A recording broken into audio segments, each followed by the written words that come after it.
हाणे फिरी को असांजे मथो ज़ोर पए थो 28वीं तरमीम जे तहत, उहो पोइ ॾिसंदासीं उन केस खे, जेको हालात हलनि था या इहो र्यूमर्स हलनि थियूं।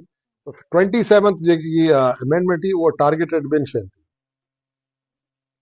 असांजे एस्टेब्लिशमेंट उन्हनि पंहिंजो घर हेठि मथे करे सिधो कयूं, जीअं बि कयूं पाण कयूं, पुछा गुछाई कई को नथा कयूं, असां उहो ख़ाली करायूं पंहिंजो वोट। जेको जजिस आहिनि उन्हनि सां बि साॻी ॻाल्हि, पर जजिस जी ॻाल्हि इहा आहे जो कॉन्स्टिट्यूशनल अमेंडमेंट जेकी थी आहे उन में इहा ॻाल्हि हले पई जो सुप्रीम कोर्ट माई जजिस जेका आहिनि उन्हनि खे जुदा कयो, जो कॉन्स्टिट्यूशनल जेका बि दरख़्वास्तूं अचनि थियूं उहे ख़ालिस हिननि वटि वेंदी, उन खां अलावा जेको सुप्रीम कोर्ट जा ॿिया बि जजिस आहिनि उहे हलाइनि।